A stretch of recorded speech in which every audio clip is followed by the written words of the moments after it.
ریحان الائچی کا تعلق متحدہ قومی موومنٹ سے رہا ہے ماضی میں، اور نوکری بھی اس کو، ریحان الائچی کو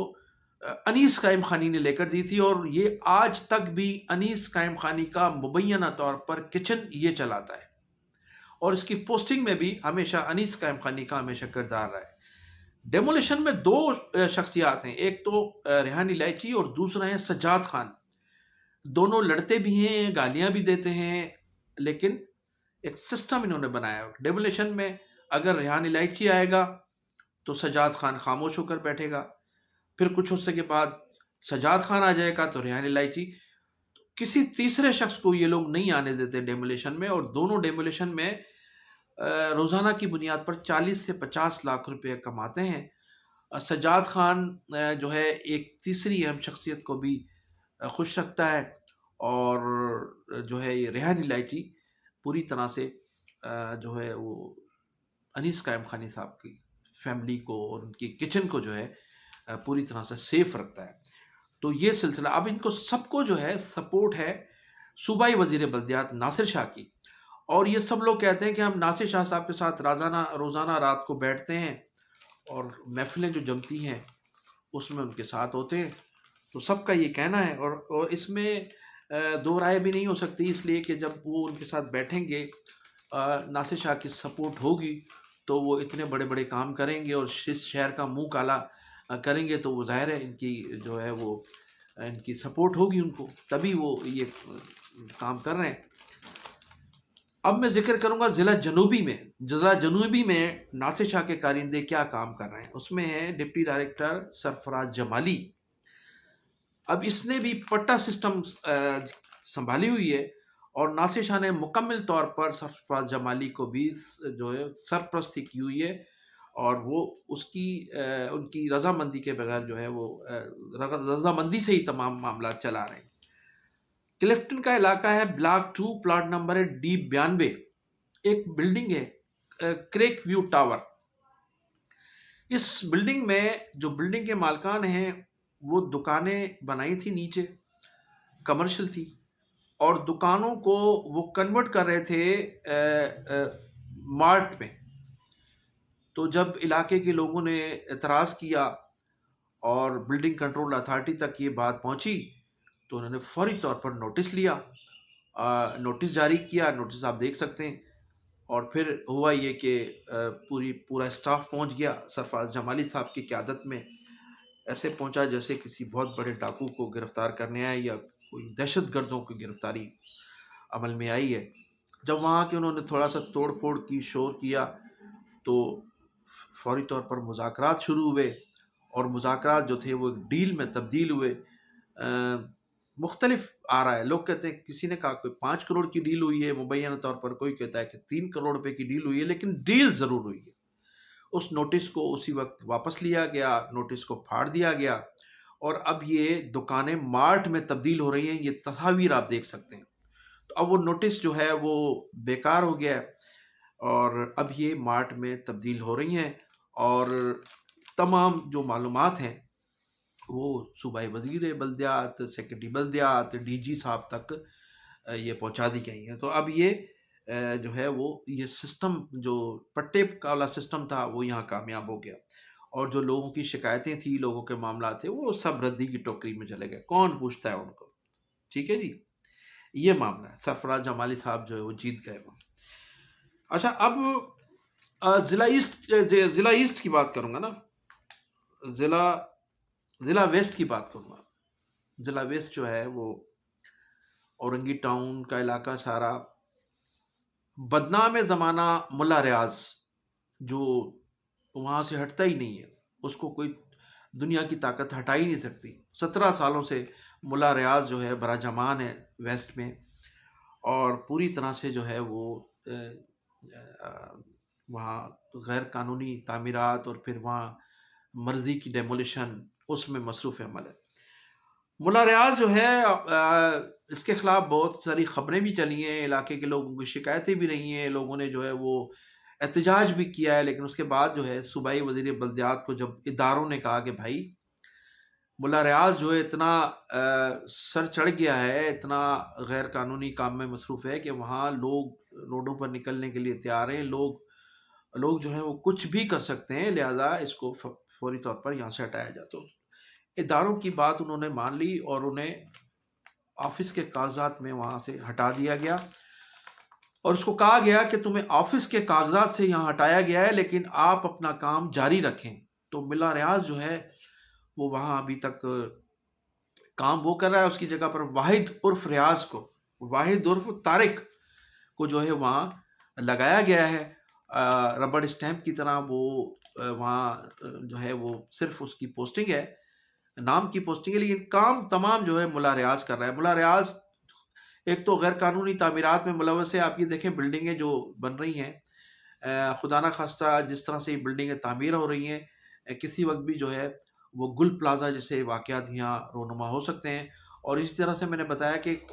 جو کلفٹن میں جو یہ مارٹ بنایا جا رہا ہے، تو اس کے اوپر اتنی بڑی بلڈنگ ہے، اب مارٹ کا بھی واقعہ جو ہے خدا نہ خواستہ گل پلازا جیسا ہو سکتا ہے، جو جیسی یہاں تعمیرات ہیں اور جس قسم کا ان بلڈنگوں میں مٹیریل استعمال کیا گیا ہے، اور سرفراز جمالی صاحب نے اس میں مارٹ بنانے کی اجازت دے دی ہے غیر قانونی طور پر۔ تو یہاں بھی یہی صورتحال ہے، جو ریاض ملا صاحب کی زیر سایہ جو بلڈنگیں بن رہی ہیں، اس میں پلاٹ نمبر ہے 349 اور 350، سیکٹر 11.5 عزیز نگر اورنگی ٹاؤن، بغیر اپروول کے یہ بلڈنگ جو ہے وہ بنا دی گئی ہے۔ اور اس کے ساتھ ساتھ پھر اور بھی جو بلڈنگز ہیں جن کا میں آپ کو ذکر کروں گا، اس میں آپ دیکھیں کہ اورنگی ٹاؤن کی بلڈنگ ہے، پلاٹ نمبر 22 ہے، سیکٹر 11.5 اورنگی ٹاؤن۔ یہ بلڈنگ بھی آپ دیکھ سکتے ہیں غیر قانونی بنائی جا رہی ہے، اور یہ سارے کام جو ہیں وہ بغیر اپروول کے ہیں۔ اچھا، ان کاموں میں جہاں کئی کروڑ روپے سندھ گورنمنٹ کو ریونیو ملنا تھا، وہ ریونیو سارا جو ہے ملا ریاض اور جو ہے وہ شیخ چلی سسٹم اور جو دوسرا کورنگی کا سسٹم ہے ان کی جیبوں میں گیا ہے۔ اس کے ساتھ ساتھ پھر وہ جو سسٹم کے جو پیسے ہیں وہ صوبائی وزیر کی جیبوں میں گئے ہیں، پھر سیکرٹری بلدیات کی جیب میں گئے ہیں، پھر مختلف لوگوں کی جیب میں۔ یہ سارا سسٹم جو ہے، یہ سسٹم کا جو ہے وہ کی جیبوں میں یہ سارا پیسہ گیا ہے۔ تو صورتحال یہ ہے کہ ان لوگوں کا چونکہ تعلق وہاں سے نہیں ہے، ہمارے اس کراچی شہر سے، تو اس کراچی شہر سے ان کا تعلق نہیں ہے صوبائی وزراء کا، تو ان کی یہاں یہ غیر قانونی تعمیرات کو روکنے میں بھی کوئی دلچسپی نظر نہیں آتی ہے۔ اور یہی وجہ ہے کہ کراچی میں آئے دن حادثات اور واقعات جو جنم لے رہے ہیں، وہ اس کی وجہ سے اموات بھی ہو رہی ہیں، لوگوں کے اربوں روپے کے نقصانات بھی ہو رہے ہیں، لیکن حکمرانوں کو پرواہ نہیں ہے کہ کراچی والے ڈوبتے رہیں، مرتے رہیں، اور کراچی والے اسی طرح سسکتے رہیں۔ تو اس